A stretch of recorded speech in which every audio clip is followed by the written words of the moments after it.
On est en novembre 2021, un mardi, je suis dehors et il fait nuit. Un type avec un survêtement me crie des instructions. Mais moi, comme d'habitude, j'ai la tête ailleurs. Je regarde le ciel. On est à mon entraînement de foot. Tout à coup, une étoile filante vient traverser le ciel à toute vitesse et je suis le seul à l'avoir remarqué. Ce jour-là, comme ferait tout jeune garçon innocent, je ferme les yeux et je pense très fort à un vœu.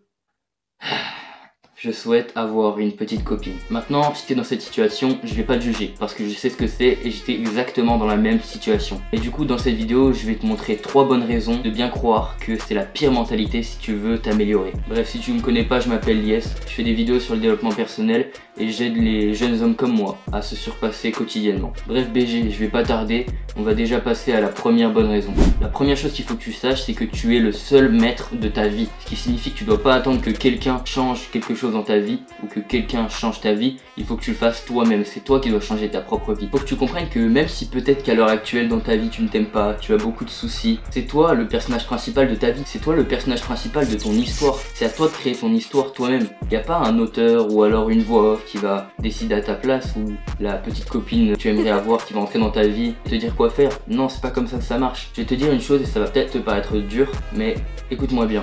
Il y a de fortes chances que tu mérites d'être dans ces situations, que tu mérites d'être seul. Si tu n'as pas de petite copine à l'heure actuelle et que tu en veux absolument une, il y a de fortes chances que tu ne la mérites pas. Parce que pour l'instant, tu n'as pas fait des actions concrètes qui te permettraient plus tard à, de 1, être bien avec toi-même et de 2, pouvoir te mettre dans une relation. Ensuite, la deuxième bonne raison de changer cette mentalité, c'est que trouver son âme sœur ne doit pas être une priorité pour toi. Je m'explique. Oui, c'est beau l'amour, oui, c'est beau de vouloir que quelqu'un entre dans ta vie, mais c'est tout simplement puéril et insensé de cesser tout changement et d'attendre impatiemment qu'une personne vienne à ta rencontre et bouleverse totalement ta vie. Ça n'arrive que dans les contes de fées, il faut bien que tu comprennes que c'est à toi de changer ta vie. Tu as les capacités, tu as les compétences pour changer ta vie, il faut juste que tu comprennes comment. Et en réalité, vouloir à tout prix chercher l'amour et ne pas s'améliorer à côté, c'est la pire manière de chercher l'amour en réalité. On veut tous avoir une petite copine belle, intelligente, drôle, gentille et séduisante. Mais nous, qu'est-ce qu'on fait les gars? Ok, tu veux peut-être cette fille mais tu penses vraiment que tu peux la mériter?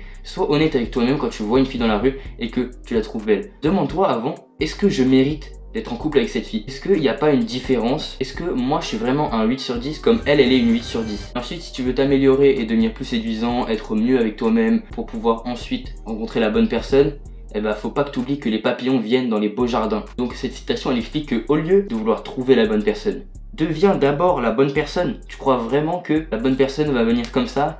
Si toi pour l'instant t'as de mauvaises habitudes, t'es pas musclé, t'as pas d'ambition, mais aucune fille va vouloir de toi. Si tu n'es pas une personne de qualité, la plupart des gens le verront et comprendront que ça ne sert à rien qu'ils t'apportent leur attention, leur énergie et leur temps. J'étais dans la même situation. J'ai exactement commencé la dev perso en commençant à améliorer mon look, en commençant à améliorer mon apparence. D'abord commencer par changer ma coupe de cheveux, ensuite j'ai commencé à avoir une skincare routine, prendre plus au sérieux ma diète, à faire plus de sport. Et c'est là que j'ai compris que prendre soin de soi, c'est tout un mindset qui me permettrait ensuite de plaire à d'autres filles. Je sais que ça peut te paraître con de s'isoler, de s'améliorer, un peu comme les posts de Red Pill qu'on peut voir sur Instagram, TikTok, etc. Et je te promets que si tu prends 6 mois pour toi, 6 mois où tu vas t'améliorer constamment, où tu vas te donner comme simple objectif de devenir une meilleure personne, que ce soit physiquement, ton apparence, même intellectuellement, je te promets que tu reviendras avec beaucoup plus de charisme et de confiance en toi. Et éventuellement, peut-être que pendant ces 6 mois, tu vas plaire à plus de filles. Tout ça pour dire que pour nous les hommes, les femmes ne devraient pas être une priorité.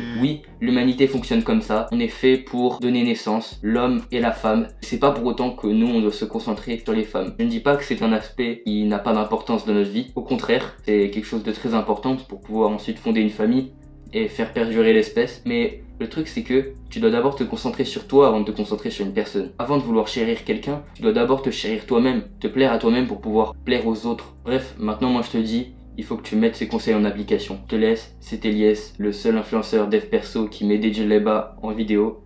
Ciao.